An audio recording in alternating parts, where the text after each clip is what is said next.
What the hell is going on here? There we are.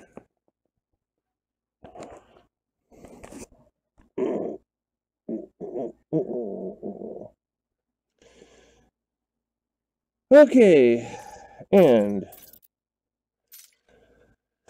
we are laying in a course tonight for Shinartra Desra, and the location of our crate to spend some of our hard-earned money from this part of the galaxy, and to be a touch closer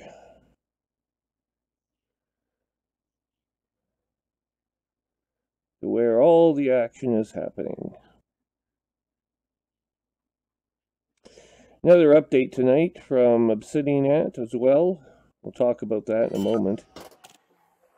With our wingman, Commander Esquadle, who's in UZ Sextantis.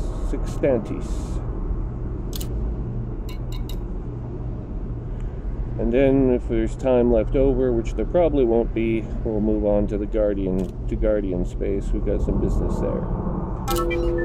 So,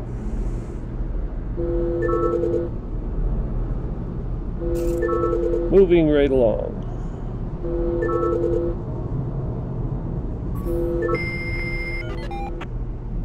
Good evening. Hello. Ooh, there we are. Oh. Yes? Are you there? Yeah, I know. There was some lag involved. So, how goes your evening? Oh, I am flying between here and there. I'm headed for the bubble again. I'm headed back. I have to do some work on my crate, and then I'm going to take a shot out to Guardian space and piddle around out there for a little while. I've decided I'm not going to join the Gnosis and get a berth on that ship, because I don't want to be trapped into the cone sector for 30 days. But I'm very curious about it, because it looks like the Thargoids are getting ready to ambush the Gnosis. I'm not even sure it'll be able to leave. Oh, right now I'm busy tweaking my Corvette. Ah, your Corvette. Looking for a combination of weapons that I actually like. Actually, I've got to get my Federation rank up, because that's something else I should concentrate on, because this is pointless being a Lieutenant Commander forever. And I'm still a Knight in the Imperium. And I should probably do something about that too. But I found out I dropped into a level 5 unidentified signal source or whatever. Yeah. Three anacondas ambushed me. And? Yeah, I had to give up and flee after they got my shield broke down after using 5 of my 6 shield charge boosters. I was down to 2 heat sinks. Oh, for God's sake. And they basically destroyed my ability to do much of anything. Oh. So needless to say, 3 anacondas is a bit much for me to take on with my Corvette right now. Well, with my help, it wouldn't be. And shoot some plasma at them and get their shields offline with my mega cannons, and that'd fix their can really good. The other thing you could do is I could have armed my ship with cannons. I have fragmentation cannons right now, but if I took the other type of cannon, they will rip down shields very efficiently. I guess fragmentation cannons technically are the better buy for shield destruction, but... Are they going to do the same as my overcharged beams? Well, against shields... See, shields are designed to withstand plasma and beams. They're not designed to take kinetic attacks like railguns and fragmentation cannons. The problem with the railgun, though, is that it only gives you one shot, but if it gets through shields, watch out. That thing will do like hundreds of points of damage if it hits you head on. Well, that's the problem, trying to align your nose with their ship so that you can fire the damn thing. Yeah, well, the plasma cannon, I mean, you can, the beauty of that thing is at longer range I just do multiple shots, right? So there's more of a scatter effect. And I don't hold down the button very long. But then again, you do substantially less damage. If I hit you with full charge plasma, I'm going to do over 400 points of damage to your ship. And unless your shields are up, I mean, once your shields are down, I'll rip you to pieces with that thing. But that's what that's why I have the fragmentation cannons, right? They rip shields apart very quickly. They bore a hole in your shields, and then your shields are gone, then I can hit you with the plasma. And that's a strategy I've been following up till now. It seems to work okay. I mean, I'm not saying it's the best, but... against NPCs it might work, but don't know how it's going to work against another player. Well, I've got to do something about PvP at some point, but I still don't have enough money to completely upgrade this fucking ship of mine. I'm going to have to do... That's the other reason I'm heading back. I want to upgrade my power. And with 150 million credits, I can actually do some of that work. I can actually bring my power level up. So that means probably a little bit further jump range, because I'll be... well, I'll lose a bit of jump, actually. What the hell was it I was... Oh, thrusters. Thrusters were the update. Hang on a second here. What have I got? Let me just have a look at my core systems. I never know what I have for my core systems.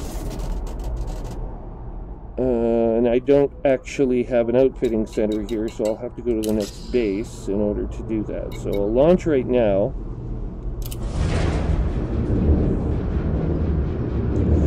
We're gonna go to the prison ship, the Quarry. We're gonna re-outfit our Anaconda for combat and exploration, and then we'll head back.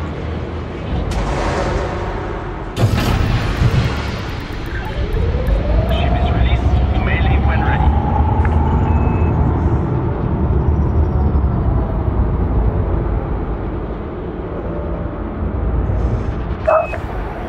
Is there a new edition of Sagittarius Eye out? I have no idea. It's a really good it's a really good magazine.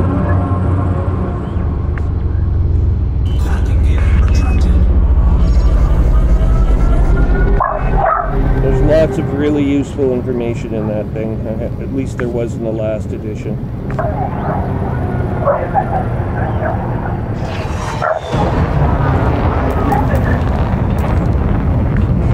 Okay, we're getting ready to jump here.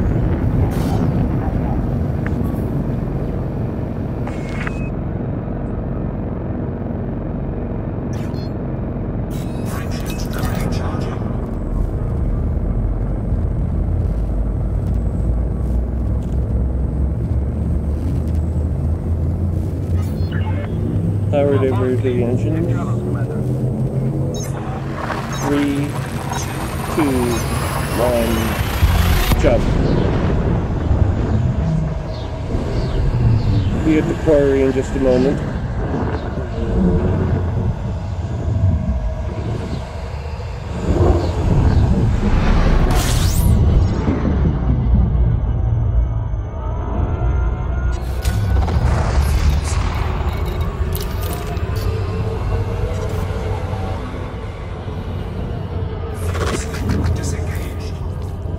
And we're making to the quarry.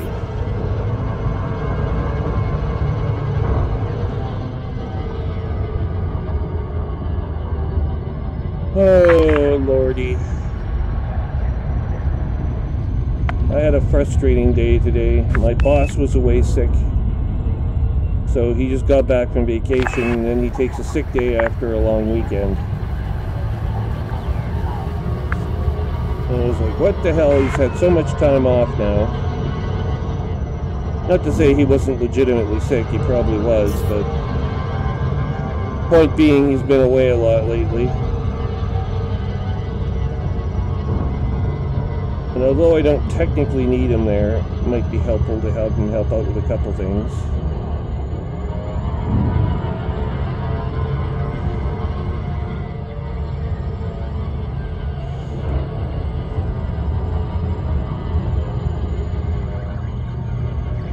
Approaching the quarry, 50 light seconds and closing fast.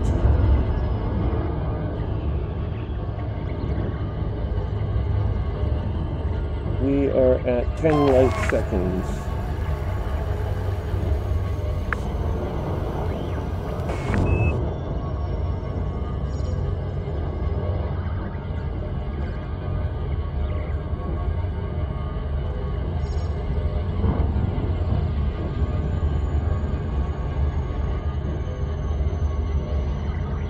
Of course, more speculation from Obsidian Ant this afternoon about what will be included in the fourth quarter update, Chapter 4.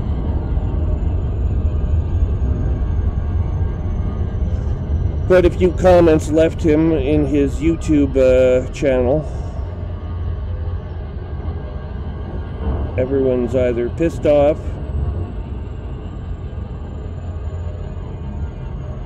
or they're worried about Elite not being successful after a certain point. That happens a lot in the game industry, though, I find. You get a game like this with an established legacy, and then before long, someone else comes up with a better game.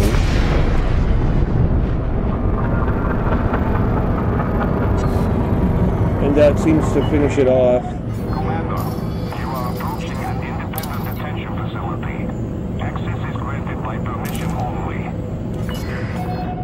Oh, and I ran into one of your fellow GTA players who was saying the same things you were about the game. Fucking shot, no good? Well, it was good, and then, you know, basically you have a bunch of 13-year-olds coming in with helicopters, missiles, and Christ knows what else, and it was just kind of shot the game all to hell. She didn't like it very much herself, but she used to be a huge GTA fan.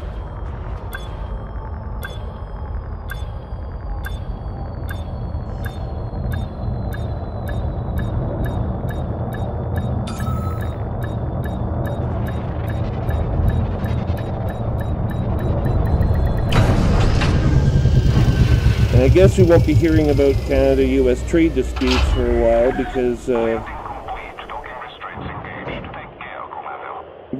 it looks like there's going to be a preoccupation with the Supreme Court judge appointment process. The neocon they've got selected to take up the... Hold on.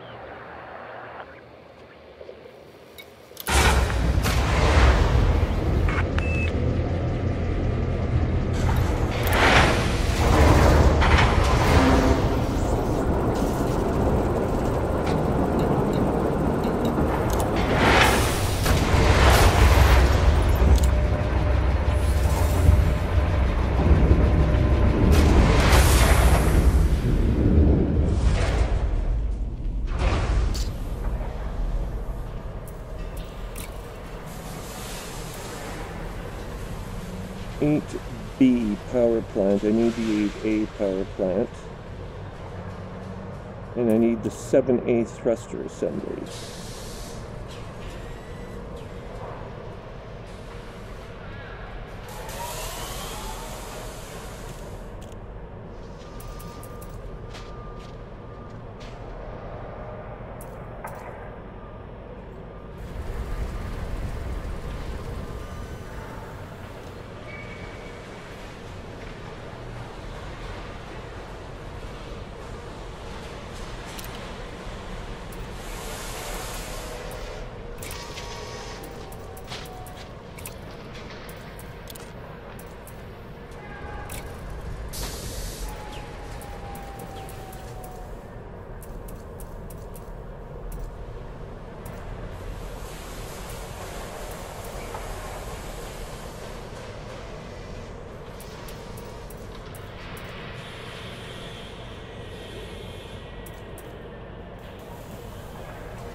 What's going on? My daughter called home asking if she needs a ride home. She went to her Aikido lessons and on her bike, and it's dark. She's not supposed to try and walk home anymore by herself in the dark. Why is your town not safe anymore? No town is safe, regardless of how safe you think it is. Well, nowhere. You don't let a 13-year-old girl walk around by herself, especially at 8 minutes to 9 at night, and 9 p.m. is the curfew. She gets caught roaming around the town, she'll get arrested. You're kidding. No, I'm not. Holy crap. Different than my... We actually have a little bit of law and order around here. There are laws, rules, and regulations that we must follow. We can't be like them left-wing Canadians that smoke pot and shoot up coke and snort crack and whatever the hell else you all. Well, actually, today's story was in Winnipeg. It was the most hilarious story I've ever heard. And of course, it's a Winnipeg story only. This wouldn't happen anywhere else in Canada. But there's some guy. He decides to get on the roof of his house, high as shit on methamphetamine, and start taking bricks out of his chimney and throwing them at people and onto properties around him. When the police show up, he throws the bricks at the police cars. He throws it, and then the ambulance shows up because he's obviously in some form of distress, and he's throwing bricks at the ambulance now. That results in them calling the, the tactical squad out, and he throws bricks at them. Of course. They should have just had one of them long-range tasers. Hit somebody with one of them, and it'll ruin their day. Yeah, no, I think he damaged a couple police cars. Anyway, he got filed. He had 6 charges total filed against him, but it's just like I could just imagine the tactical squad. Sir, put the brick down.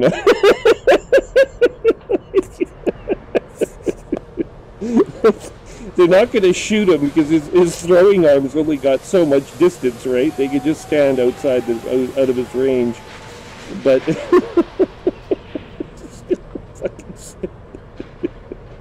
anyway, Frank Buchanan, gimbal, 71.3 damage per second. When I was 2,000 meter range. I was just gonna say, when I was growing up in my town of 3,000 people, I don't remember exactly what my curfew was. I think it was sort of 10 o'clock by that point. That was family imposed, and it wasn't like the police or the RCMP detachment in the town was gonna come and pick me up and arrest me if I was caught out late like that after dark. Kids would run around in that town, you know, up until 10 o'clock, sometimes a little bit after, and there was never a problem. That was when I was growing up. So if you've really got a town, you know, of 20,000 people or so, I don't know how many are in your community, and you're at a point where, you know, it's not safe for children to be out that late at night, past 9 o'clock, under threat of arrest from the sheriff's office. I would say things have slid considerably in the last 30 years. You figure this is also America. This isn't Canada. I know, but surely these are 2 prairie communities. They're separated by about, you know, maybe 10 hours drive. You wouldn't expect them to be on a huge continent, right? And I don't expect that. I just wouldn't have expected that in the United States things were that much different, even on the prairies. But at this point in time, it doesn't matter whether we live in the mountains or the prairies. You got fucking psychos and sickos running all over the place. Yeah, I don't know what happened, honestly. Maybe it's not the same in my hometown anymore. Maybe now you can't stay out late at night. I don't know. I'm not a kid anymore, but that's why I was shocked anyway. I mean, it just I'm not a parent today. I mean, if I was in an urban center, it would be radically different. Although I suspect, you know, given the state of American cities, if you're under the age of 13 and you're caught out late at night, most urban centers in the United States, they probably won't arrest you. But I can see the need for it if there was sufficient parental concern in your community, and if you'd had some incidents involving, you know, pedophiles and whatnot. The biggest thing is why take the chance? No, exactly. I understand that. Kids, especially this time of year, school just started a couple weeks ago. Yeah. There's no reason they need to be running all over the fucking place. Today was day one of school day in Canada. Just today. School's been active for 2 weeks now here. That's interesting. Hopefully that results in a better education. It just means to take more time off during the middle of the school year. Yeah. Well, that's right. You get an extra week, don't you? I don't know. I think you guys get 2 weeks. We only get the one. That's why you can go to Mexico and party it up when you're in high school. Oh, you're talking about spring break? Yeah, spring break. Spring break is for college, not for grade schoolers. Oh, it's not the same? Ooh. No? Okay. When you're in college, you're paying for your own damn education, and your desire to be there or not dictates whether they get paid or not. I think it's called the exam period here. Like, if you're in school still, you're supposed to write exams, but in college, you might have an exam or two, but most of the time it's, you know, the final exam at the end of the year is the one that counts, especially in the undergrad program. So you get a bunch of young, you know, 20 and 21-year-olds that are running around and doing heaven knows, between the ages of 19 and 21, doing heaven knows what in Mexico. Getting into all sorts of trouble. And talk about I don't know if they really need to go to Mexico, because you can drink at the age of 18 in Canada. Yep. Except in Ontario. Here in Ontario it's 21, but that's the only province where that law still holds. And it's the Torontonians, who are basically Americans anyway, that made that rule up. Don't forget, the capital of Ontario is Toronto, so that's where all the decisions for of that sort get made. For the country, it's this city I'm in, Ottawa, is the federal capital. Straddles the border of Quebec and Ontario. The federal capital city doesn't have the ability to dictate its own rules? No, we don't have a district of Ottawa the way the United States is a district of Columbia. It's part of it's considered, the city of Ottawa is considered part of the province of Ontario, and Gatineau, which is the other half of the city, is part of the province of Quebec. So it's just straddling the border. But we don't have a special, there is a movement here for a special federal district, like Washington, D.C., to facilitate city services like subways and bridges and things, but it hasn't taken effect yet. There has to be, and Quebec is the stumbling block, because I think Quebecers in Quebec's capital, which is Quebec City, they're not going to want to let go of any land. They're worried that if Quebec chooses to separate ever, that the federal capital of Canada won't let go of Gatineau once it. Well, once it leaves. I don't understand how Quebec thinks that they're going to leave, because they're going to be on their own. I know, no one understands, and they want to use the Canadian dollar as their currency and a bunch of other crap. It doesn't make any sense. But they consider it's about the language, right? Like, a language defines a culture to a large extent, it turns out. So when you speak French as a mother tongue and you want to conduct your life in French, right? And you live in a world, you're an island of French wedged between two countries that are predominantly English speaking. Although there are other French speaking parts of Canada, like New Brunswick is another big French-speaking area. Manitoba even has Franco-Manitobain. So there are French-speaking areas of the country outside of Quebec, but Quebec doesn't give a shit about that. It wants the political decision to just basically dictate its own cultural path and linguistic path on its own. At least there's one. Maybe Canada needs to take the mentality that the language doesn't matter. Well, they can speak whatever the hell language they want. Originally, when I lived on the prairies, that was the view I tended to have, but when I moved out here, I began speaking French myself, and I started to understand what the Quebecers were so up in arms about. And frankly, now I've changed my mind. Like it's not quite the same thing. There are differences, but what the Quebecers don't understand, they don't travel to the rest of Canada that often. Strangely enough, when Quebecers travel, they travel elsewhere in the world. They don't visit Canada.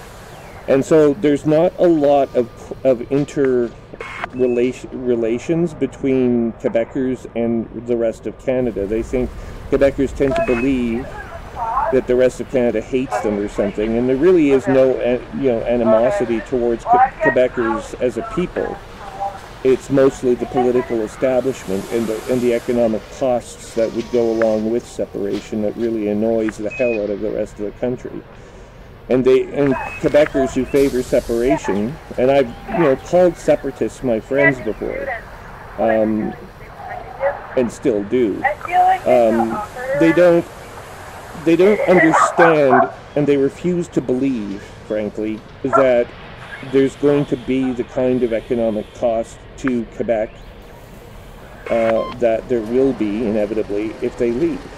They just don't. They either don't care and believe that somehow they're going to get looked after, or they think that everyone's going to be compelled to trade with them the way they trade with Canada. They won't even be part of NAFTA anymore. Our treaties with the United States are not written so that provinces that secede somehow get to just parrot themselves onto all of our treaties. They would have to negotiate. Maybe what needs to happen is they just be allowed to say, you're not fine, you're on your own, goodbye. No, but just let them stumble and trip and fall. Well, there have been 2 referendums already that were supposed to have decided the question for once and for all. But what's going on with the separatist parties in Quebec, and of course it's a power grab, they tend to want to hold referendums only when, in quote, there are winning conditions, end quote.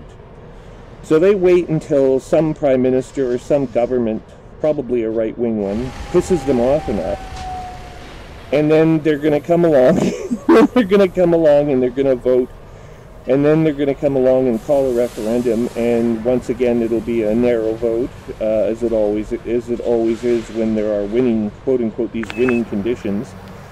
They've never won, even when there's been winning conditions. Most of Quebec understands that there's more to be gained from remaining part of Canada. After all, we're in a pretty enviable position in the world. We have one of the best countries on earth, if not the best, in terms of quality of life. And frankly, I can't see how a country can measure up better, except, for its quality of life. And that just happens to be the story of affairs right now. I'm not saying it'll be that way forever, or that it's always been that way in the past. It's just that at the moment, we have a really good deal here. So who in the hell in their right mind wants to fuck it up, It's like, strangely enough, human beings, the way we seem to work is when we don't know how good we got it till we lose it. And once things look like they're really, really favorable, everyone believes they can go it on their own. But Quebec wouldn't be, as I was trying to say before, Quebec really wouldn't be part of any treaties with the United States. It would have to renegotiate everything all over again, including potentially everything up to and including its border with New York. Right? So, you're not a part of Canada anymore. Well, I guess our border agreements are all the way out the window now. I mean, potentially Quebec could face invasion, limited scale invasion from the United States, just enough to expand New York a few miles north up to the St. Lawrence Seaway. Then that ain't gonna happen. But what would Quebec do if the United States chose to do that? It's not that much land. There's only a few French communities there.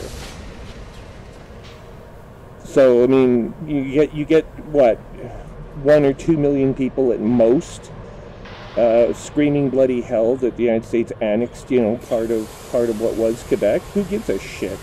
No one's going to go to war over it. You know, the New York National Guard is probably well armed enough to do it on its own.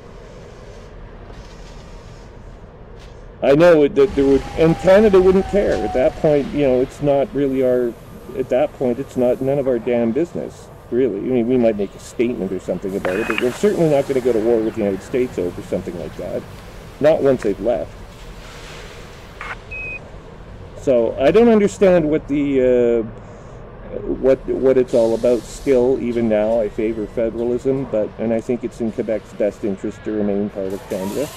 But I'm just pointing out that there are many agreements that Canada has with the United States. We're each other's largest trading partners. We have done amazingly well together economically, and we will continue to do so despite Donald Trump. Why wouldn't Quebec want to be part of that? And it would have to renegotiate with the United States separately and individually. And it's in a much weaker position because it's only a country, it would only be a country of about 4.5 million people, all told. Most of whom live in the city of Montreal, or on the island of Montreal. And the rest of the province is largely, and by the way, the Aboriginals in northern Quebec, who occupy northern Quebec, what happens if they want to secede? Suppose they don't want to be part of Quebec, that secedes from the rest of the country. The argument was raised during the last referendum, and the separatist politicians all said, well, Quebec will never be partitioned. And it's like, oh really? Well then why is Canada partitionable if Quebec isn't? You argue self-determination except if you're Indigenous? Is that it? That doesn't make any sense. So it's not even clear we would have the whole of Quebec leaving.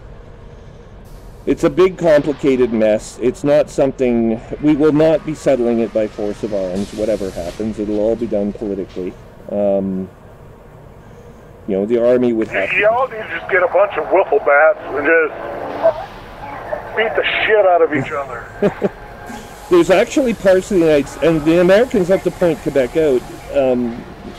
It's often when I have these conversations and brief them on the status of Quebec separation. Problem is, the United States has its own problems with separation as well. There are states, two states in particular, that want to leave right now or have separation movements. Texas and Alaska. None of them can leave. What's that? They can't. Self-determination is self-determination. If they want to leave, somehow, if they want to leave badly enough, they will leave, mark my words. Well, then they're going to have to leave the country because Alaska and Texas are property of the United States. They long ago, it was... I'm well aware of the Alaska... figured out that none of the states are able to withdraw anymore. That's a firm constitution, but it could lead to violence, and that would be unfortunate. You'd be far better off just letting them go if they really need to leave that badly. But Quebec, you're not going to get the whole population of Texas to decide they want to leave. No, I don't think so. Alaska's far closer than Texas, but Alaska's also more remote than Texas. Texas is part of the continental United States. Yeah, it is. I mean, I'm not saying Alaska's anywhere close to this. Like it's not like the majority of Alaskans want to leave the United States. I'm just saying that they, you know, at the moment there are separation movements in those camps, and hypothetically it's about as likely as I would say as Quebec leaving that Alaska or Texas would leave in the end, because I just don't think Quebec is going to. There will always be... Texas and Alaska can't leave. Yeah. They can't. It's just the way it is. The whole damn country, about 100 years ago, basically realigned everything so that it's one country. Yeah, no, I get the Civil War. Yeah, I get it, but I don't know. I'm still personally, my counsel would be They really want to go badly enough, and you have to decide what badly enough is, but they want to leave badly enough. It's not worth at that fighting point over. in time, they're told leave. You don't want to be in the United States, but leave. This is American territory, has been for how long. You can't. Yeah, well, that's not practical. You can't do that. You can't ask. You can't ask the other 50 million people in the state of Texas to leave just because 1 million people want to leave. And I understand the problem with turning the United States from a union into a confederacy. It's not gonna work. It didn't work once. Why would it work now? But Canada actually is a confederacy. We actually do have a functional confederacy. So, you know, provinces agree to join, more or less. Manitoba arguably was conquered, and I don't like the way that it was kind of rooked into joining Canada, but it is part of Canada. It was a natural thing for Manitoba to do, one way or the other, regardless of what the circumstances were at the time. And you won't find a more patriotic Canadian alive than me, I don't think, but maybe you will. You have to look really hard.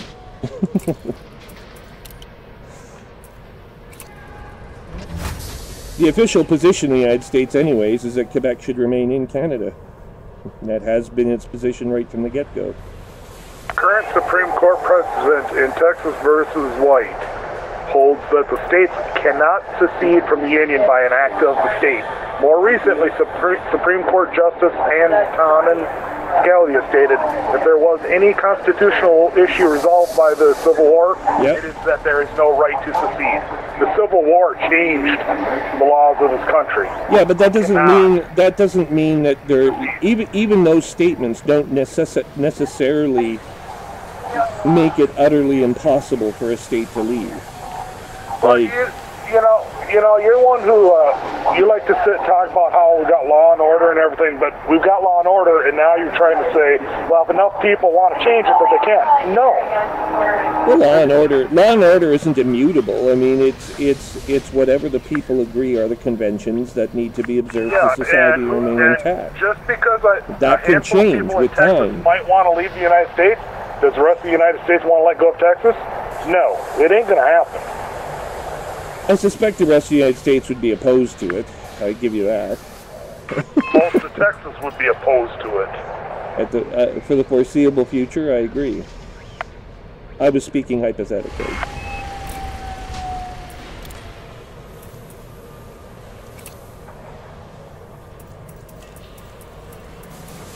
But there still are separation movements. There's no legal way for any state to withdraw from the Union in the United States.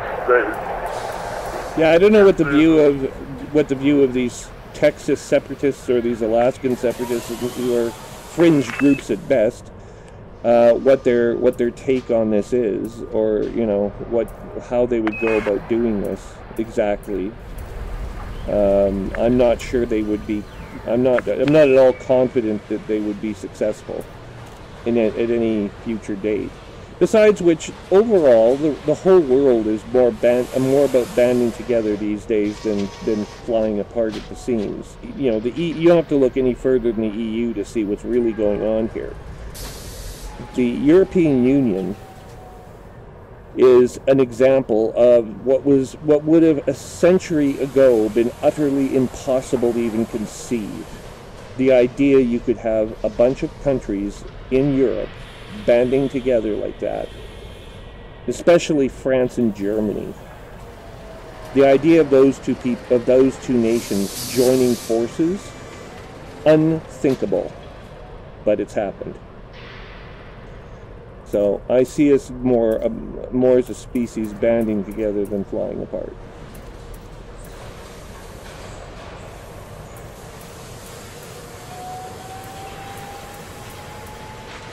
And my own preference, anyways, is for unity. Where is my planetary vehicle hangar? How is it I'm losing things on this bloody ship? I'm gonna stop putting things on this ship.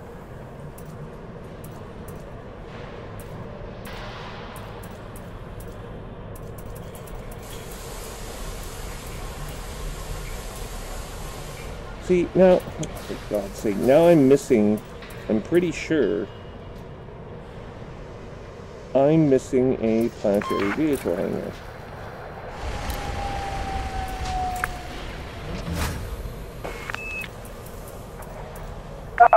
Okay, I've got a fuel scoop, and we're gonna have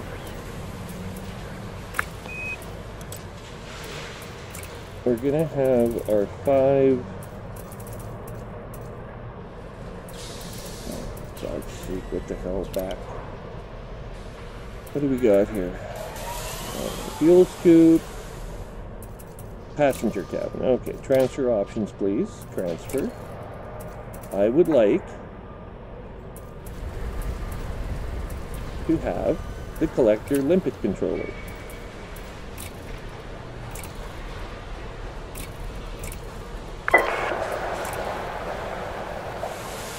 And transfer to the ship. There we are. Okay, we're good.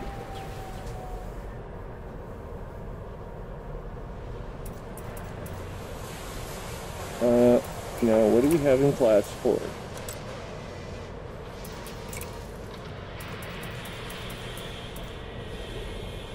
Another planetary vehicle hangar.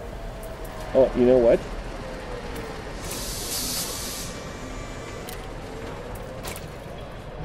Here, we're going to put our vehicles there, and in class 6, we're going to take... Holy shit, we have 4 vehicles here. I've got 6 vehicles loaded on my ship right now. Transfer options, please. No. To have the cargo hold. Where is it? The cargo rack. There it is.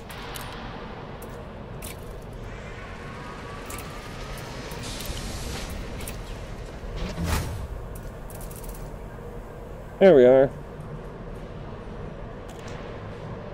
And we have another cargo rack, and then we have a discovery scanner, and we have a detailed surface scanner.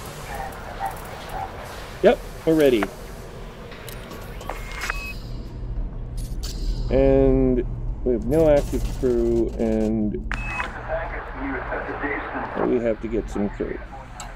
We don't have a crewing facility here, so we effectively still have no fighters. I need to check my fire groups.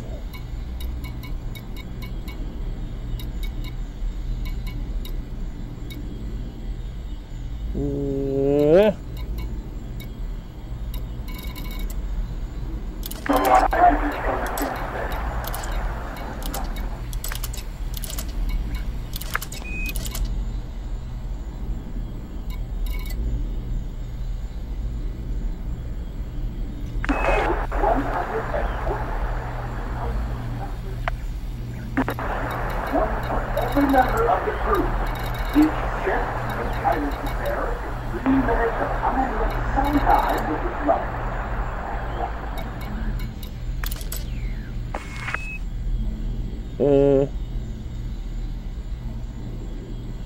No.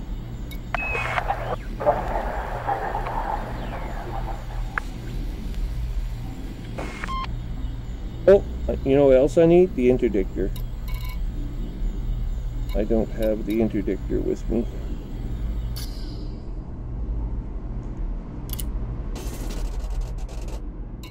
Where's the outfitting and the interdictor?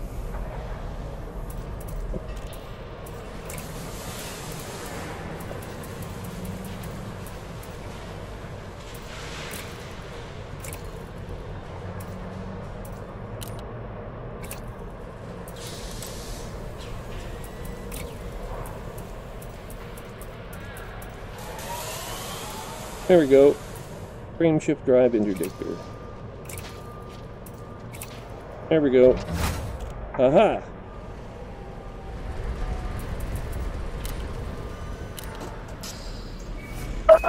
Yes, I know all about it. Well, that's fucking retarded. I can't get any goddamn class 1 multi-cannons. Well, you know what that means. Better go somewhere to find them. That's exactly correct. Fucking annoying, though. Yes, it is. You have my sympathies. However, we're laying in a course back to Shinar Tredezra via oh shit. You know what? Yeah, I don't know. How did you get it back to the bubble from out here? I flew my ass. No, what? Oh, you left your anaconda out here. And my anaconda's out there. I've got an eagle out there. My asp is currently in Robigo. Okay. Well, which direction did you take? I don't know. I went to Robigo and grabbed my Corvette and came to Shinarda from there. Well, you can also go through the Pleiades, is the other course. There's a lot of courses you can take. I just told a straight route to Robigo and from there. Well, I think I'm going to try something a little different. I'm going to go... Where am I going to go? The Sol? No. Beta 3 Tucani? No. Where are we going to go? We are going to go... I mean, technically I could take my diamond back, but...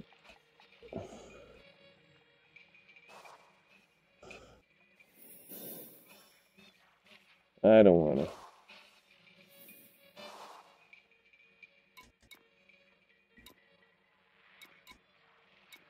Okay, I will be back shortly. I gotta find a restroom.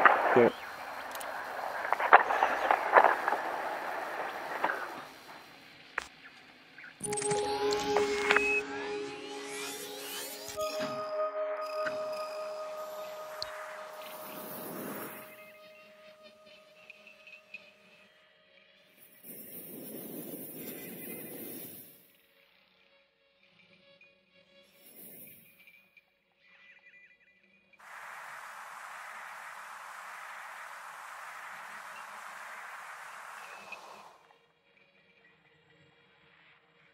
Yeah.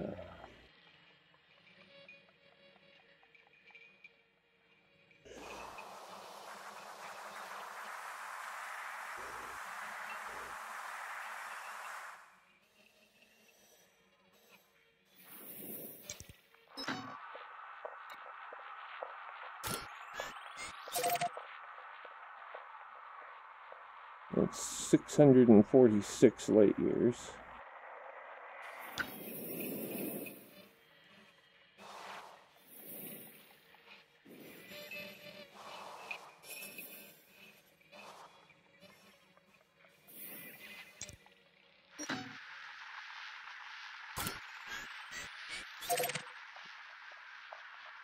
That's further. 686.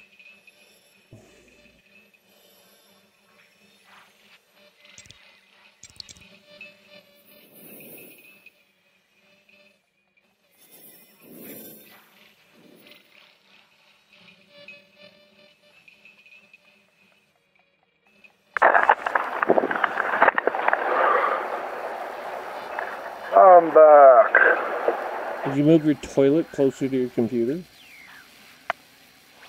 No, I have to either go upstairs or I have to go downstairs in the basement. Well, you're very quick. Really hard. I know where my bathroom is. Not that drunk yet. No. It just reminded me I have alcohol tonight. I've been drinking for the last 4 hours. I don't know what your excuse is. I have wine. It's a cheap wine, too. Cheese with that? Oh! Hang on. Do I have a fuel scoop? I think I do. I'm certainly going to need one. Oh, look at this. The way I'm going to end up having to take back is going to be through the nebula to HIP 18077.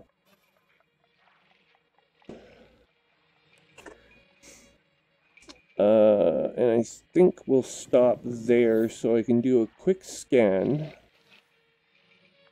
and figure out where in the hell the nearest interstellar factors source is. And that is what we will do.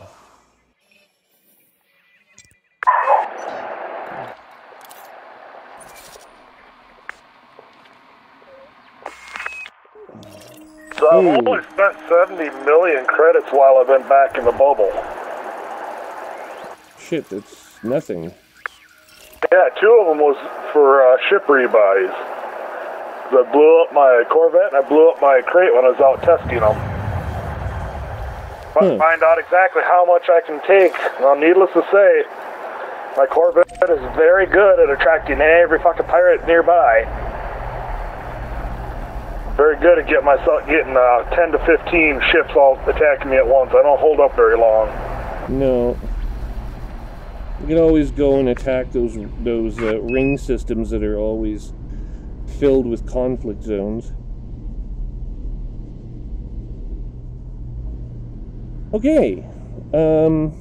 According to this, we can now jump 41 light years again. By the way, my thruster assembly is 7D. If I upgrade it to 7A, I should get more distance. My power module... if you're at 7D and you go 7A, you will lose. Well, just wait. Power module's at 8B, as in Bravo. So if I upgrade that to A, I will gain. Now, what's the other one? There was one more. You'll gain a little bit, but you'll... Well, I won't lose... Not a whole lot. I won't lose that much by taking the thrusters up to A. I shouldn't, anyway. Haven't before. Let's put it that way. On other ships. But this is a bigger ship, so I don't know. Okay, launching. And then there's also the power distributor. Can you gain from the power distributor upgrade? I downgrade them so that I can jump farther. But I've also got most of my ships built to the point and engineered to the point that I don't need a high-rated power plant. My cutter has a high-rated power plant and doesn't even use 2/3 of it. Yeah, well, with these cutter actually uses 95% of the power output right now. With these Guardian weapons, you definitely can and will use all their power. Okay, we're on the far side. Oh, I wouldn't go that far. We're on the far side of the nebula. Oh, if you don't have proper power management going on, it ain't worth getting more power. It's fine. It's not like I'm somehow short of power 95% of the time. Quite the opposite. I just need more, and if I want to have more modules, I'm only allowed 4 of them, but you need lots of power to power 4 Guardian modules. Right now I have 1 on board.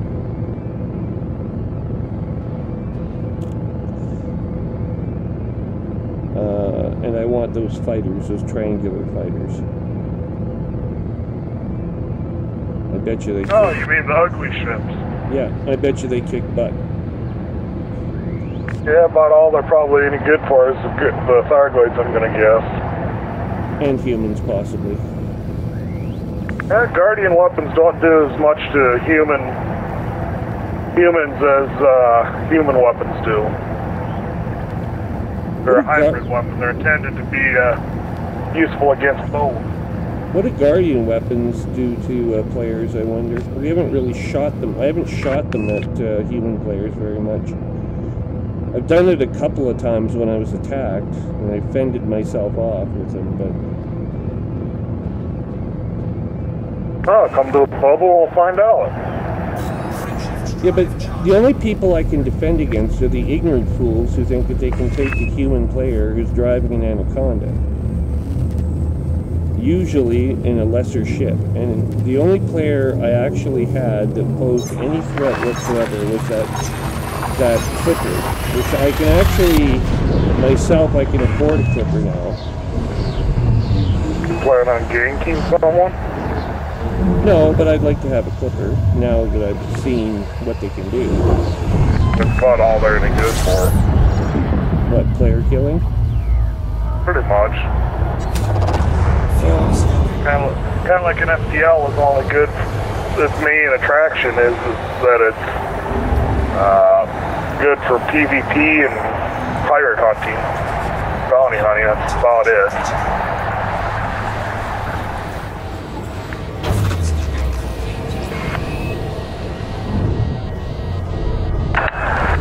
My view is if it's good for PvP, it's probably pretty good for NPCs as well, when used properly. Most of the experimentals are useless against NPCs.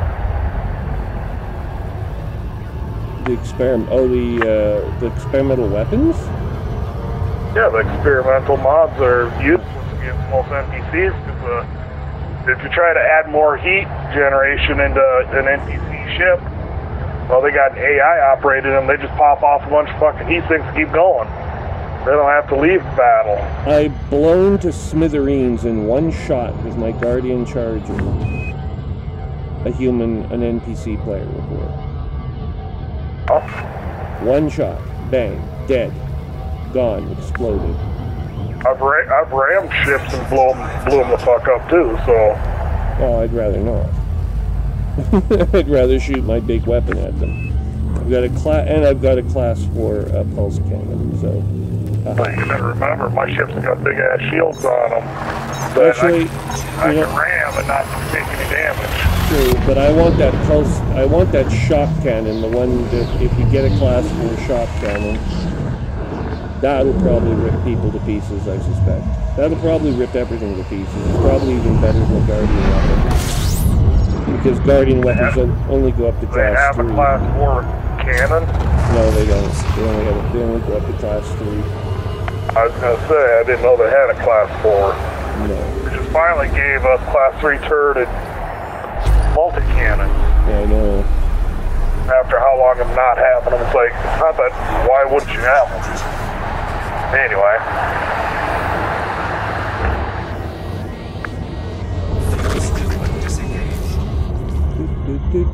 One more jump and we're there. And now, Frameshift drive charging our drive. Oh, it says we're wanted in this sector that we're coming up on. Why would we be wanted in HIP 18077? The controlling faction. Turner Research, I think, but I'm not wanted by them. At least I didn't think so. If you're wanted in Turner Base or whatever the hell it is, their mark mount system, yeah. But I'm allied with them. I'm allied with them as well. So I don't know. Doesn't matter if you're allied; they can still have a warrant or a bounty out for you. Yeah, I'm not really sure what this all means here. Oh, I've got an allied ship coming, which is not what I want.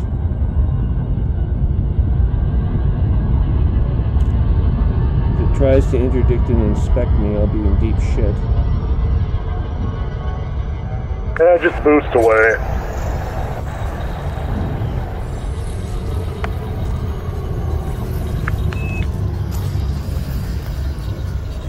Yeah, it says I'm wanted in this system, definitely. Oh, this is Mayan Research Base. Lock destination into computer. So what'll happen here? I should be shot at by the base. I'm not sure if wanted necessarily means I can't land there. I think I can as long as I'm not scanned. Let's see what the scanning ability of the base is. And I'll turn on my my cloaking device before I get too close. But some of these bases aren't very well defended or patrolled.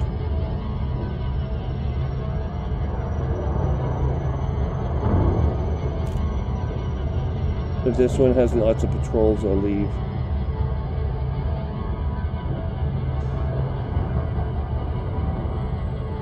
Man Research Base.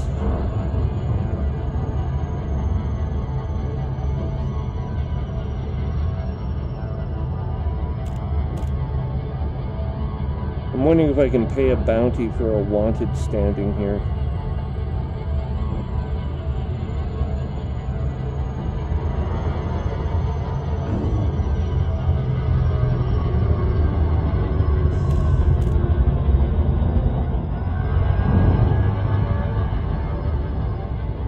There are a lot of ships here leaving this port, so this doesn't look good, but as long as I keep my shield up for the moment, I'm okay. I'm under attack from Allied police forces. This is a police ship that has interdicted me.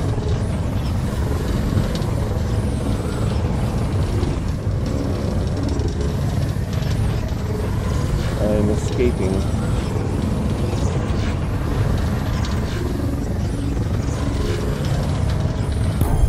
I have escaped.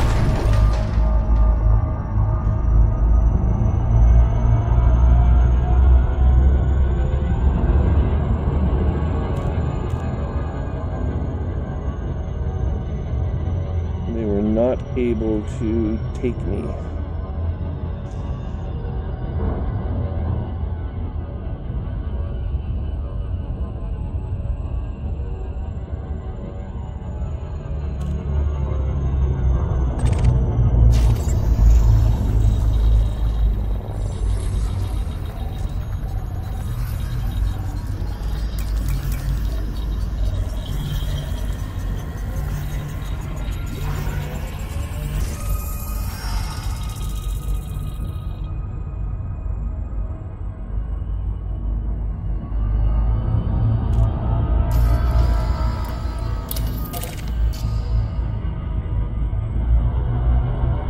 Approaching Man Research Base.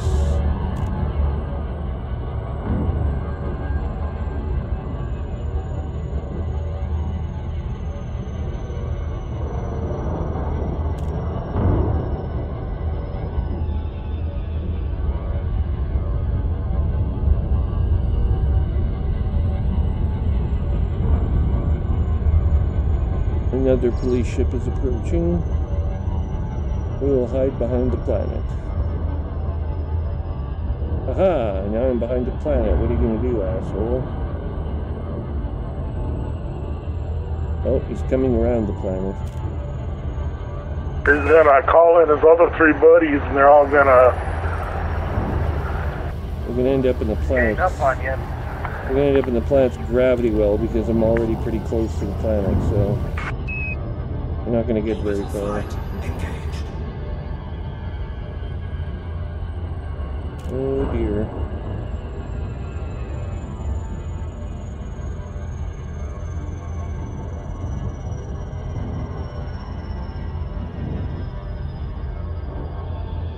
Oh dear, dear, dear, dear. If I have to run away, I can, but I'd rather not. It's been almost a week. How long do bounties last anyway? Definitely. Indefinitely. There's no interstellar factors out here, so I have to have some way of fixing my record. Either you'll find an interstellar factors or you commit suicide.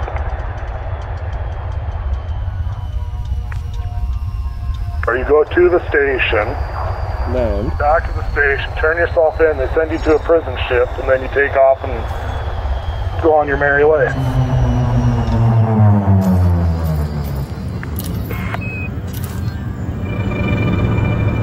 There are no police ships around here. Alpha Romeo 0.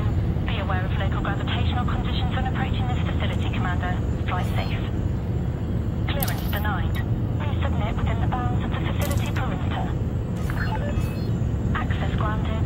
Proceed to landing pad 09er. 09. Acknowledged.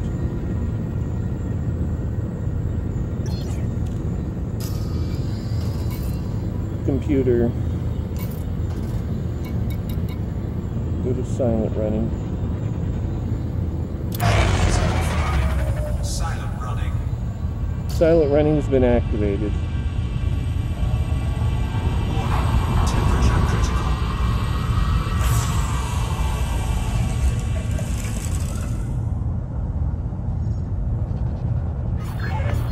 Clearance denied.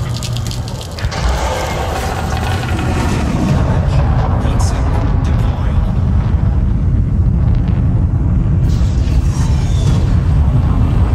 We're taking damage. Clearance has been subtracted.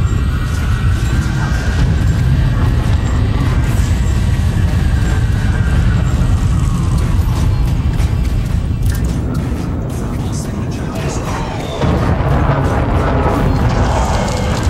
Heat sink deployed.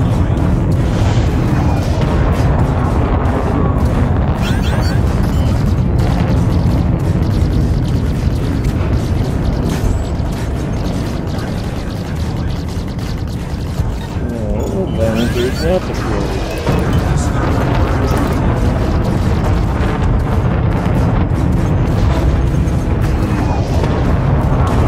Get us out of here. We're at 89%. Shift drive charger.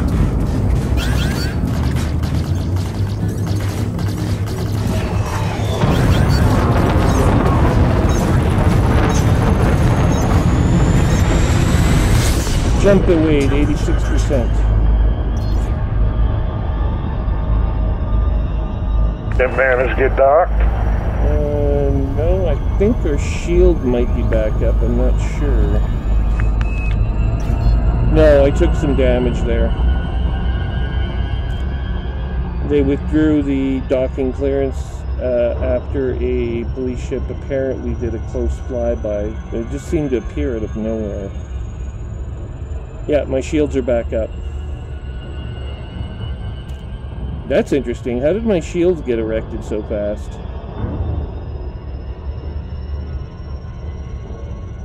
Oh no.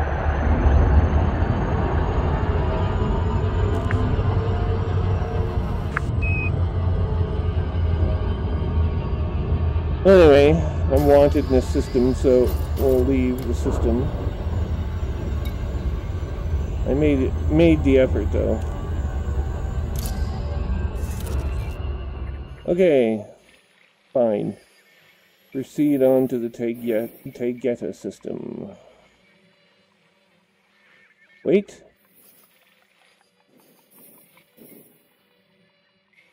I've located a new base. It's an Alliance base. I don't know who runs it, though. If it's Turner Research or whatever. It's on the way to Taygeta, so we will, it's 292 light years away.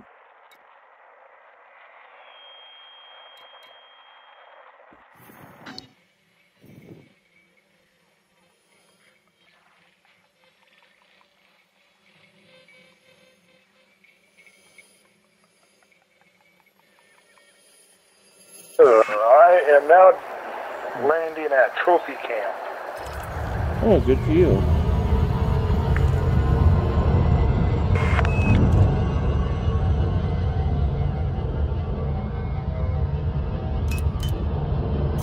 Shift drive charging.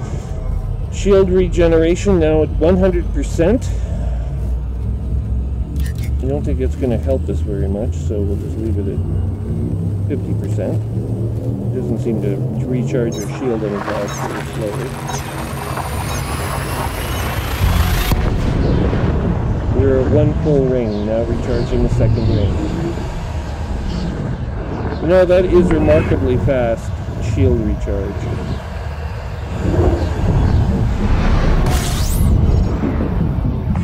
What do you have for a shield? The prismatic 7A. You have no boosters on it then. What's that? You have no boosters on it then? No, I got 4 boosters equipped. Temperature critical.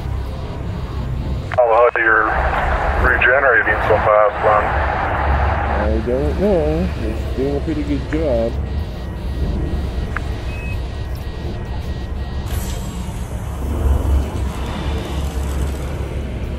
We are now out of heat sinks, so I'll have to re-energize my heat sink tank. Heatsink applied.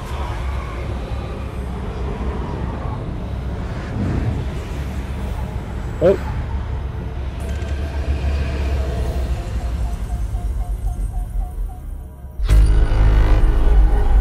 We're at 100% fuel reserve again. What?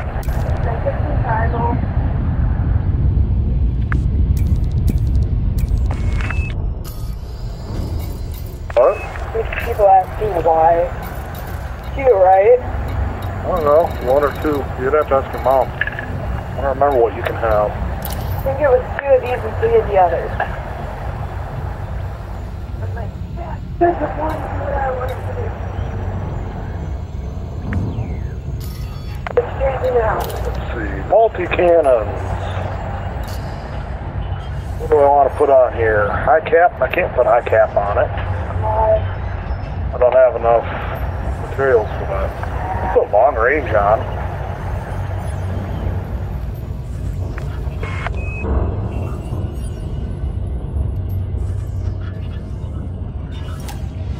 Weapons rearmed.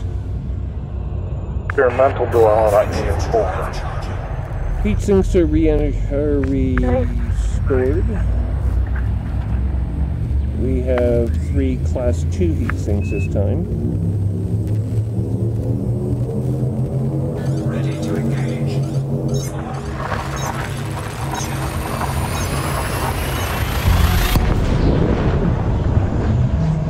This is what I want, corrosive shell. I can't put it on. Why? I don't have enough chemical storage units or arsenic. I can help you with the arsenic. If you were allowed to trade arsenic, but you're not. There's a reason you're not allowed Yeah. I kind of wish you were, though, that there was some other limiting factor that prevented you from using that ability to screw up the game. to.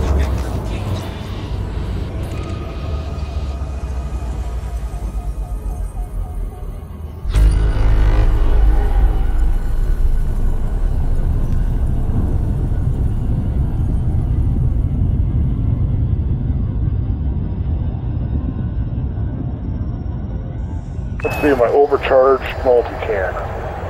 There's 7 jumps from target now. Active components. The electrochemical arrays. Polymer capacitors. Ooh. Okay, give me a moment here. I'm just going to have a look at my web page, where we have all of our key information stored.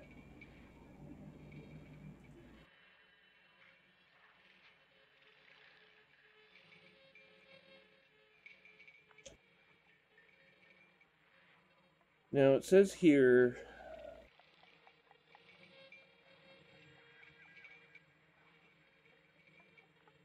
CNUFA LXR. Hang on, I have to move closer to that thing.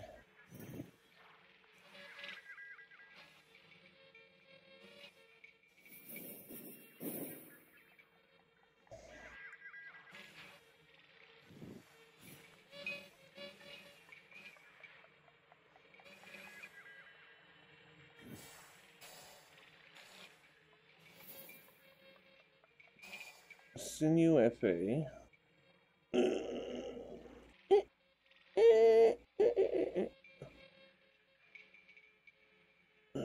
CNUEFAI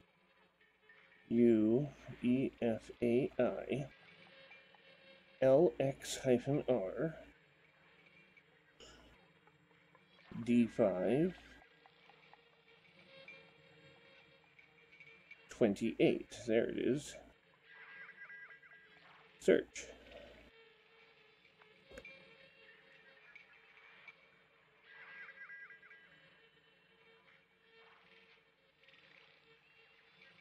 Nearest Alliance star system. It is a corporate alliance agriculture. Controlling factor is Spinward Marches Hydroponics, so that is a different group competing with groups that are not Turner. So without Turner being involved, that should be a safe place for us to go. The only other question I have is nearest engineering powers.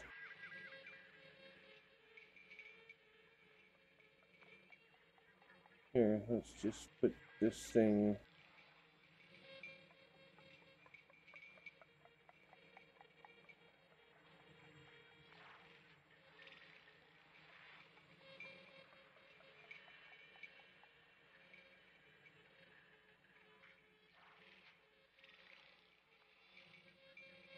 I need to mark this as a favorite star system, and I can't. Oh, edit? Wait. Now marked as a favorite. I need this to be nearest.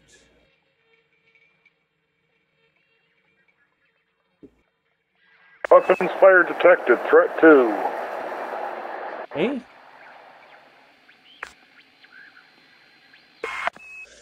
Who? Okay.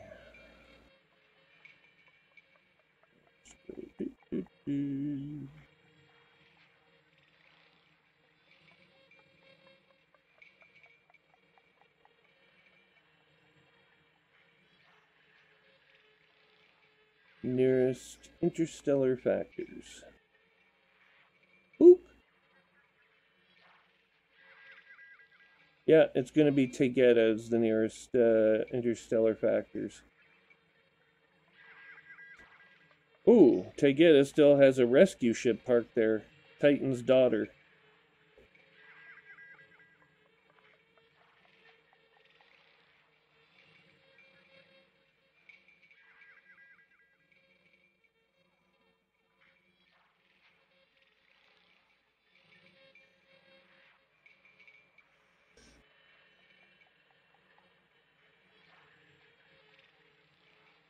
Sending updates on my status and log out to Inara and EDSM.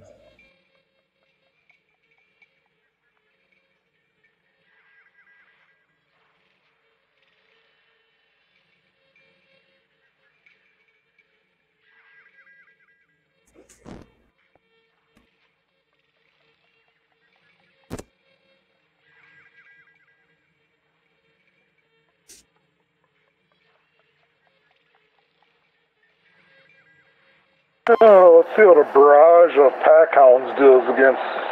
Where the hell'd you go, you little bastard? Well, he probably figured out that, oh, he's got pack hound missiles. Those suck shit. I'm not going anywhere near those.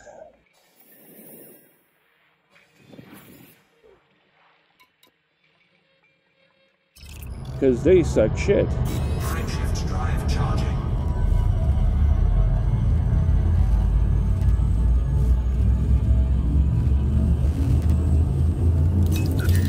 Haha, that's awesome. Those missiles really are something else. Also, the Diamondback Scout, it wiped the shields out, just the pack hounds alone. So I also launched like, let's see, 48 missiles at them. By the way, speaking of missiles, those fuckers at Mayan Research Base started shooting missiles at me as well. I think they came from an Alliance police ship, but I'm not sure if the base had SAMs or what the hell happened. Yeah.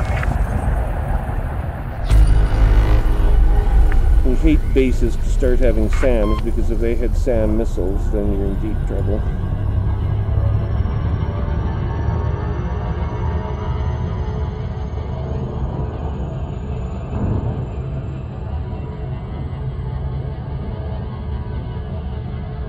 But my point defense cannons, I have 2 of them, and they both took them out. I need to upgrade the sensors on this ship, I think, so that my guns track better. Another experiment I want to try. Oh, you're hoping you get your guns to be more accurate with sensors? I don't know if they work that way. Unfortunately. But you're targeting sensors. If the weapons are limited by the range of your sensors. Oh, really? That's my theory. I haven't actually tried it out yet.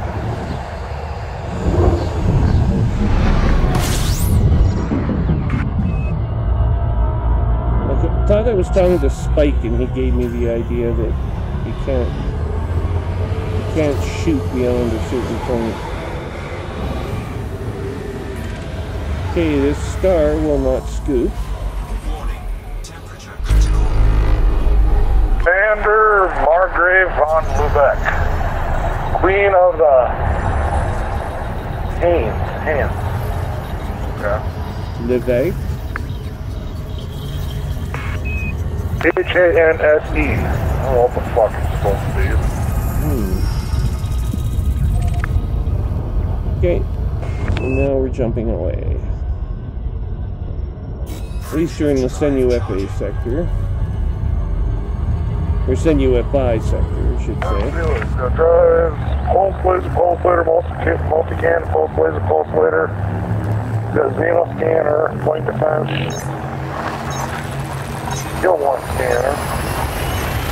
Got 4 shield boosters. 5-weave shield generator. It's at 99%. So he must have done a little bit of fighting at some point recently.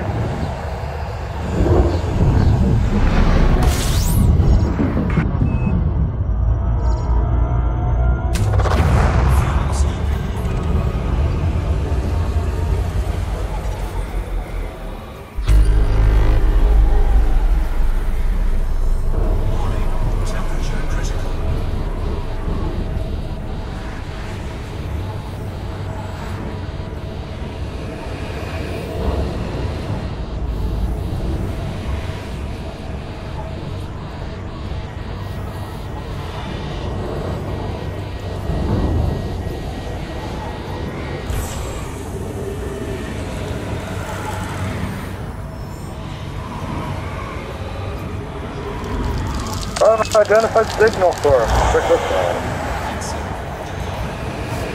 First 0. That ain't worth my time.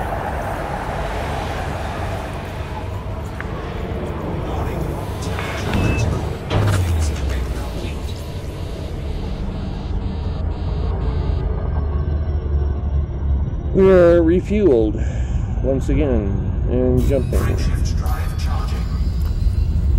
4 jumps to target. Oh, and there's a fire on my bridge because of damage. Get the fire extinguisher. Senuefi MNC95.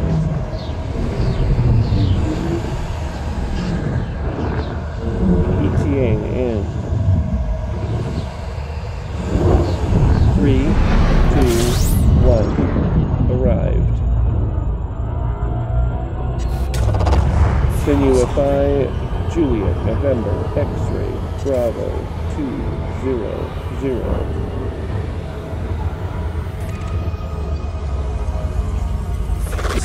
Disengaged. Frameshift drive charging.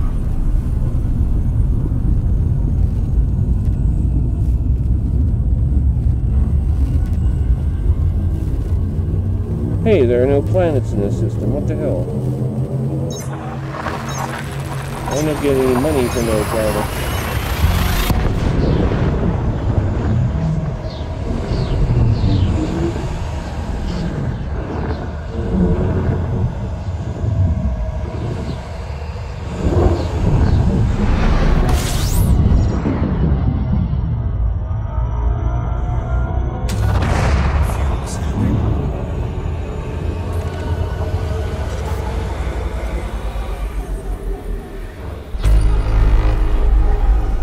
More planets. Scoop disengaged. Frameshift drive charging. 2 jumps remain. Next jump is to Sinuify Lima, X-ray, Romeo, Delta, 527. Rather, Delta 5, 27.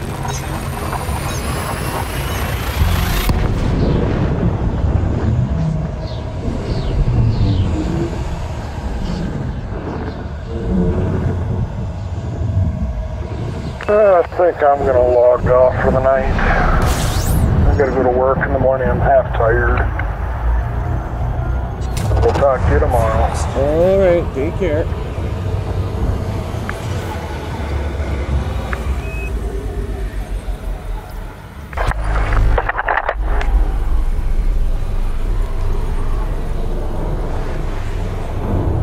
Frameshift drive charging.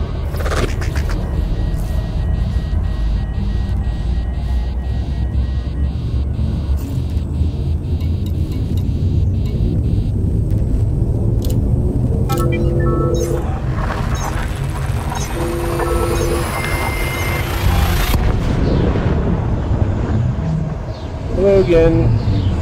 Hey, Don't you ever sleep? why would I? It's time lost. What's that? It's time lost sleeping. Review says Romania's not full of vampires. Oh my god, this star is huge.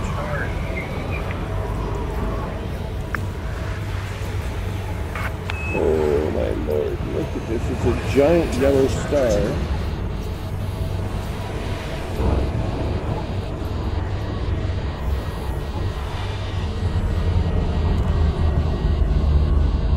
Scoop disengaged. Okay. So we are in halfway to the Pleiades, where we will hopefully end up landing our ship and getting some. I couldn't actually clear my name.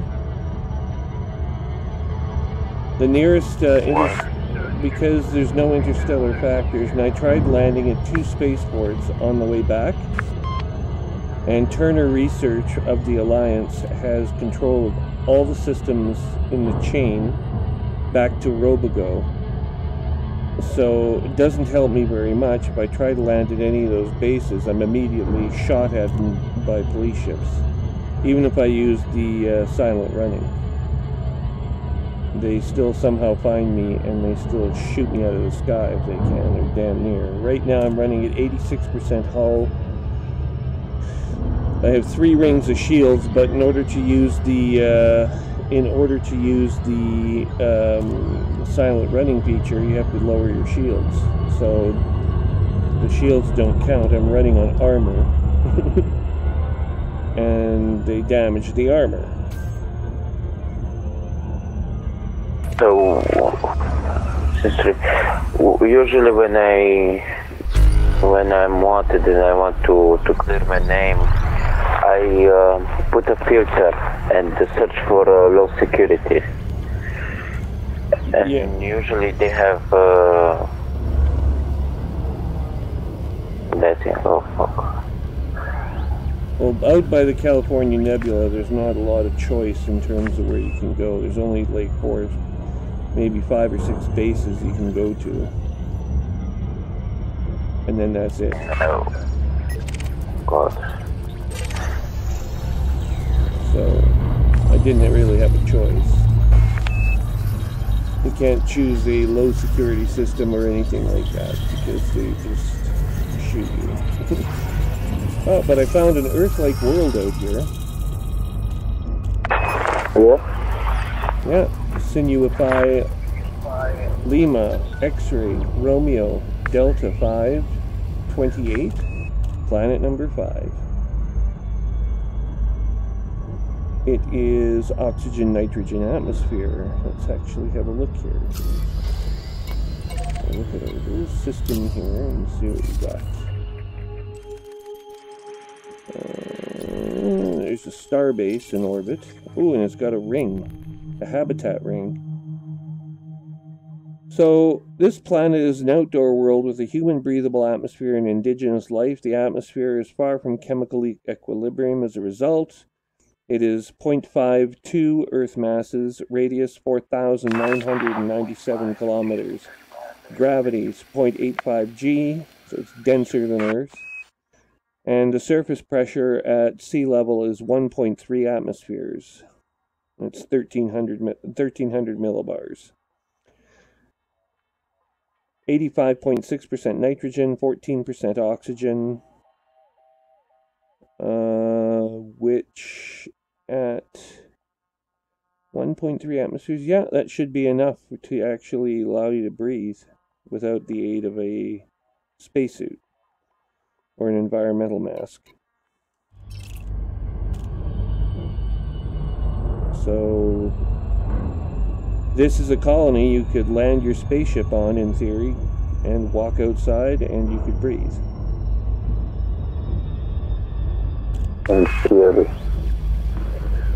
I just love these planets. I wish they would let you land on them. But maybe in December. They do not right now. Obsidian Ant came up with another video today, and he repeated the same things he said before about the Chapter 4 release. So there's 2 features are out, and we're not sure which features are in, including the atmosphere of planets, which may be in. Hopefully they are in for the December release. I don't even know what feature they were. I only know about the carrier ships and squadrons. Well, you'll get squadrons, but there won't be any carrier ships allowed. Okay, we get squadrons and waters. Better visual, ambient light. Oh, hang on, I got a dock here. They'll put the carrier ships probably out to Q1 of 2019. I'm guessing. But no confirmation on that yet. Oh, I forgot to pick up my docking computer. I don't have a docking computer right now. I have to land this behemoth ship of mine manually.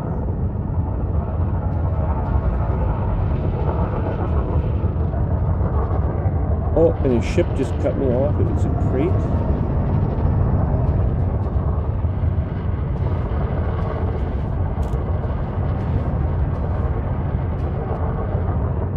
We are to land at Bay 32.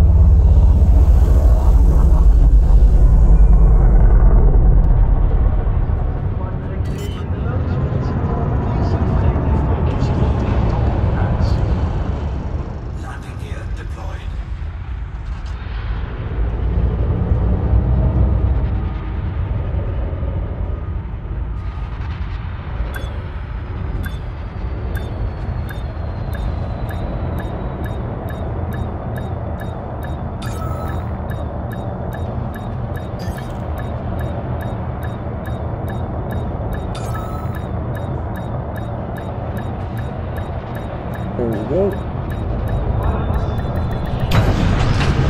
We have docked. Touchdown. Notifying ground crew. Name of the starport is New Beaumont Dock.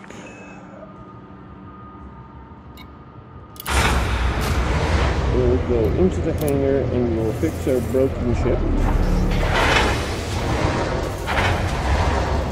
We have 2 habitat rings midsection in the station.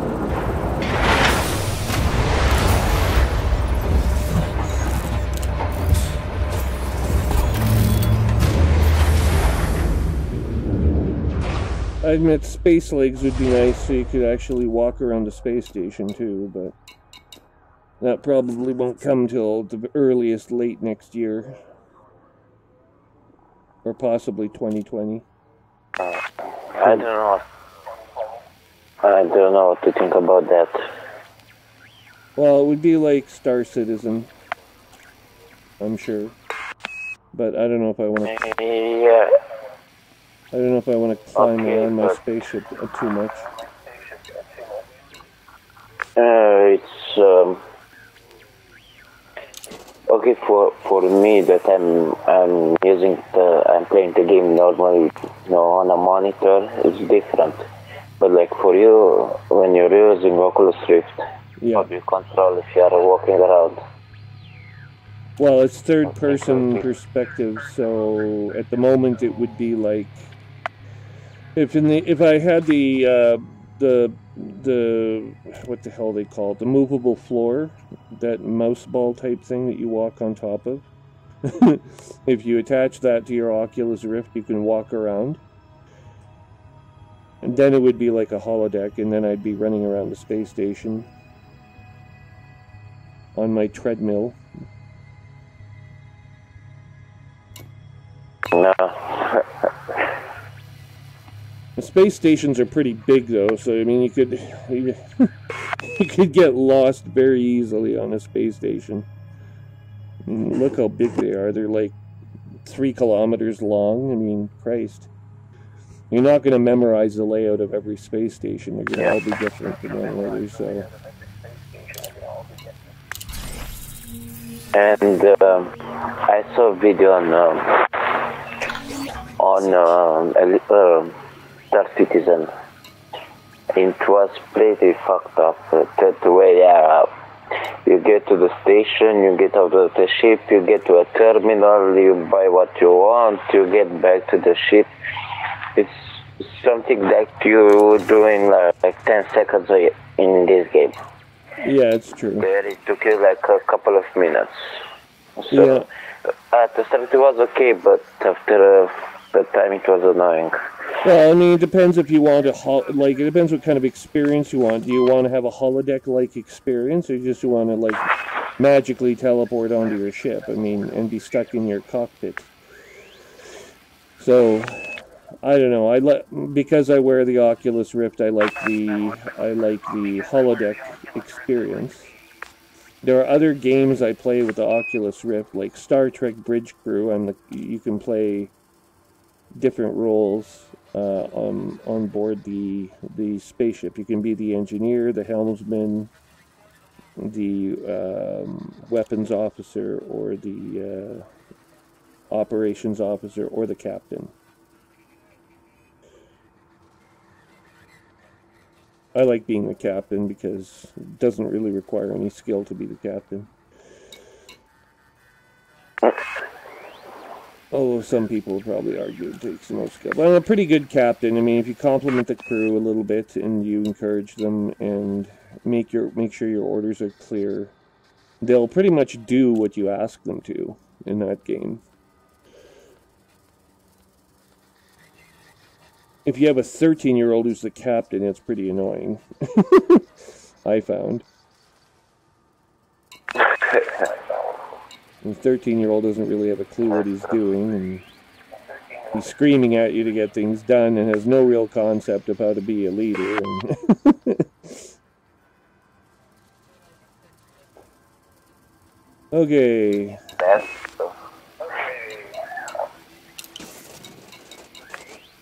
Crew lounge, there we are. Now I want a crew. I want my expert crew member. He is now active.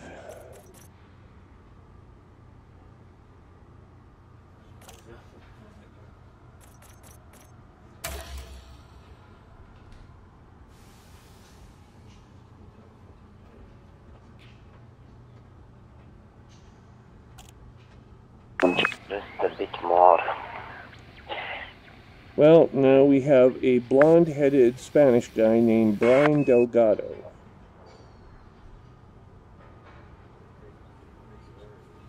Who wants to be our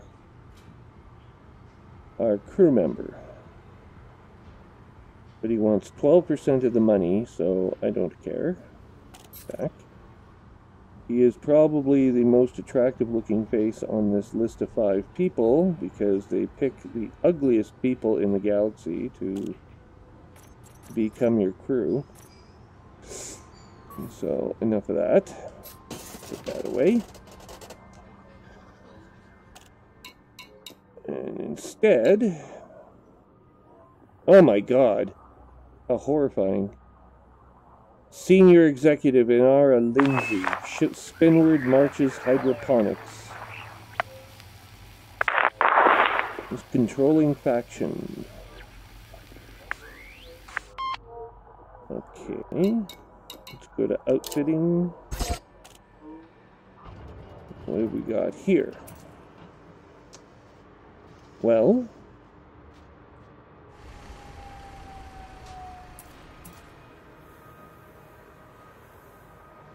Oh, you know what? I'm going into a Thargoid area.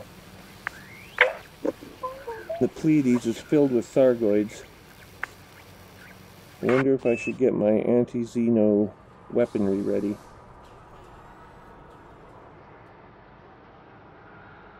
Well, it might be a good idea.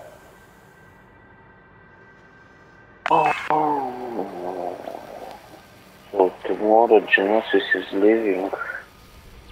Okay, hang on a second. I have to use the bathroom. We'll be right back.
Okay, so I'm back.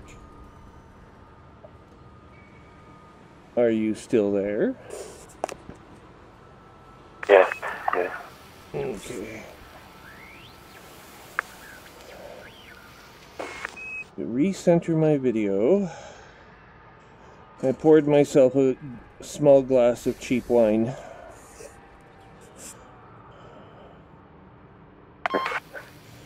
And I'm trying to reach for it, but through my Oculus I can't really see anything, so I'm not really sure. There it is. You have to be careful, you dump it all over the place.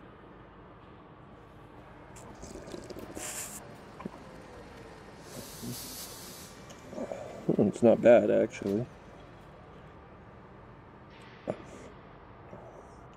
It's a Canadian wine. It was grown in the Niagara Valley, just south of, well, one of the southernmost parts of the country, but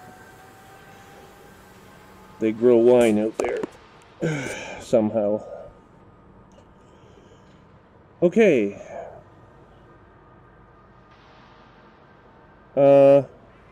Alright then. So we need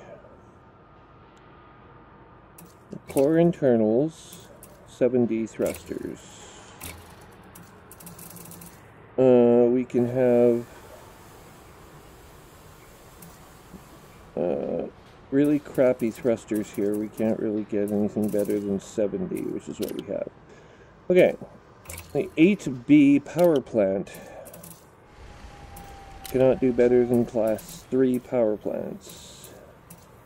And the 8D power distributor cannot do better than class 3 power distributor. So we cannot do anything about that. Hard points. We have beam lasers. Let's have a look at the experimentals, if there are any. There are not any.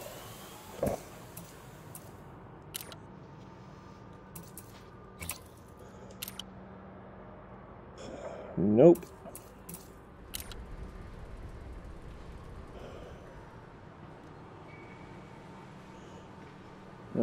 That's stupid.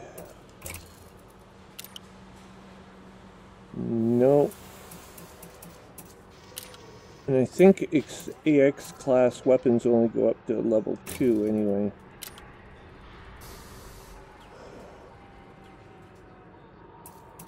Yeah.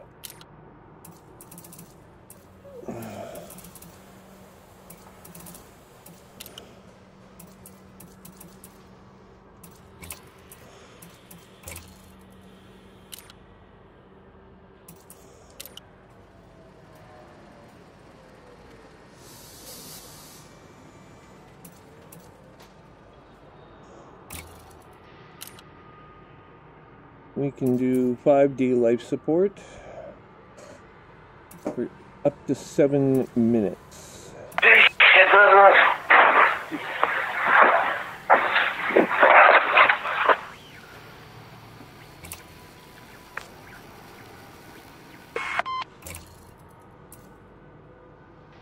And that's what we will do. We've increased our life support.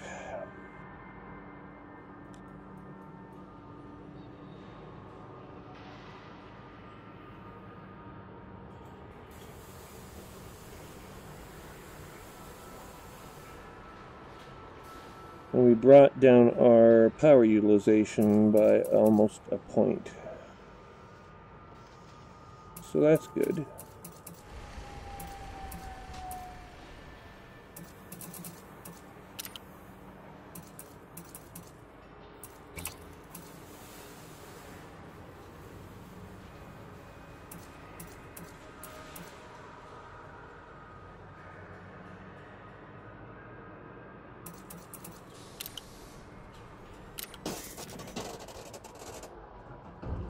We're going to have to get closer to the Taygeta system in order to have our AX weaponry. So we'll rely on the Guardian plasma charger.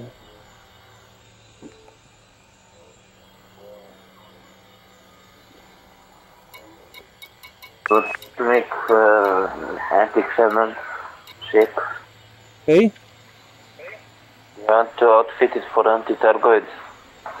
I'm not at the moment, except for the Guardian weaponry. That's the only weapon I have that would affect them. But there's, I can destroy their probes, their Thargons, and their sensor probes I can destroy as well. But I can't attack the interceptors. Not that I would want to anyway. They're too tough for me to take by myself. I need to have a wingman to help me.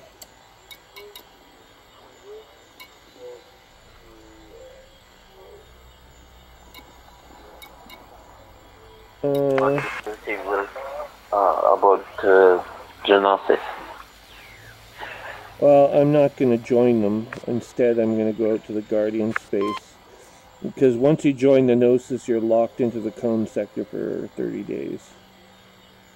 And I don't want to be locked into the Cone sector for that long.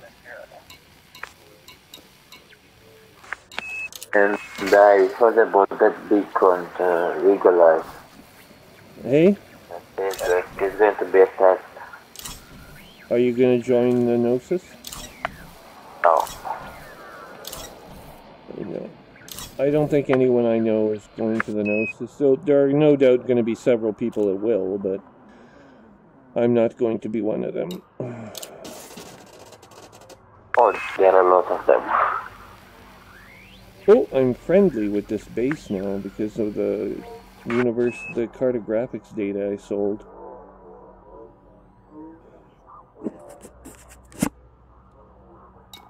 Anything going on in Galnet while I'm here? Galnet, GNN, the Galactic News Network.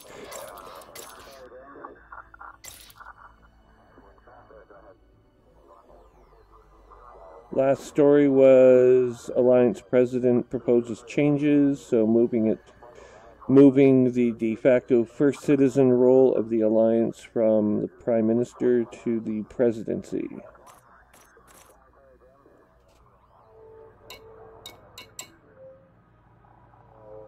In Canada, our first citizen is the Prime Minister. We do have a Governor General who's the head of state. In theory, that's the representative of the Queen of England, but she has no real power here. Only in time of warfare can the appointed Governor General, whom the Canadian Prime Minister appoints anyway, only in time of warfare does the Governor General have any practical power when martial law is declared. And even then, it would, by historical precedent, the Governor General does precisely what the Prime Minister tells them to do, because they are elected and the Governor General is appointed.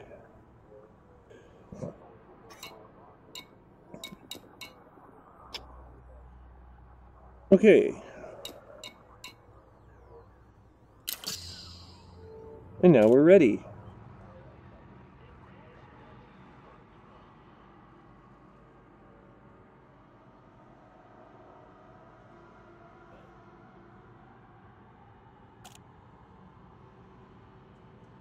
Oh, it's getting late here actually. It's 5 September 3304.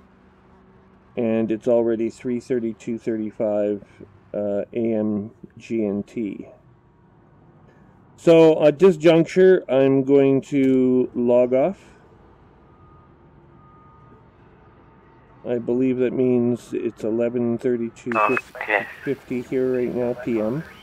So I have to get up in the morning and go to work early. So I'll leave you with that. We'll talk again probably tomorrow. Have yourself a good night. Okay. As well. Take care. Bye-bye. Ouais. Take care. Bye-bye. Ouais.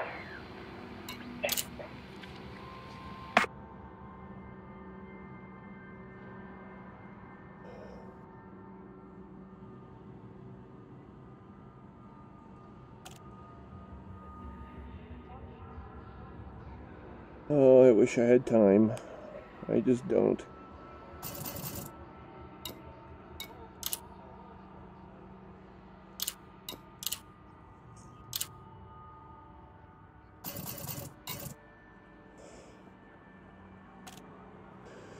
Okay, as was just said to Erelu from Portugal, it is 3:33:56 a.m. on 5 September 3304 GMT, or UTC, sorry. We're at New Beaupont Dock in the Sydney UFI Lima X-ray Romeo Delta 528 system at planet number 5, in orbit of planet number 5. And we're gonna bow right now because after just checking one more thing, and see how long it would take to get AX weapons out here actually. Since we're headed into the Pleiades, where of course there are Thargoids that we may want to do battle with, or may have no choice but to do battle with.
Not sure we're going to want to have all that stuff here, but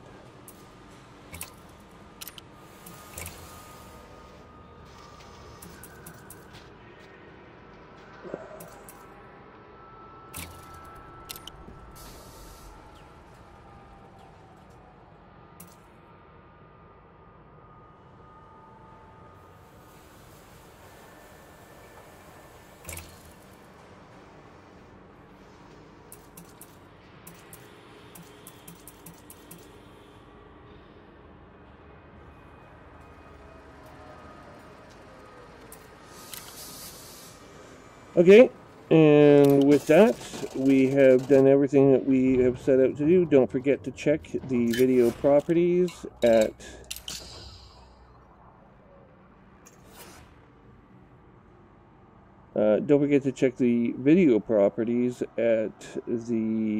on the video. By sliding up the More slider widget inside the YouTube interface. You can also click I like or subscribe button as suits your preference.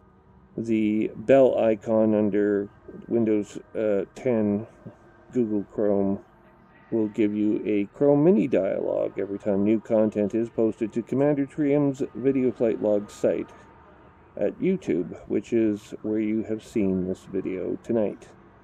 Thanks again for watching, and don't forget, fly safe, Commanders. This is Commander Trium, signing off for today.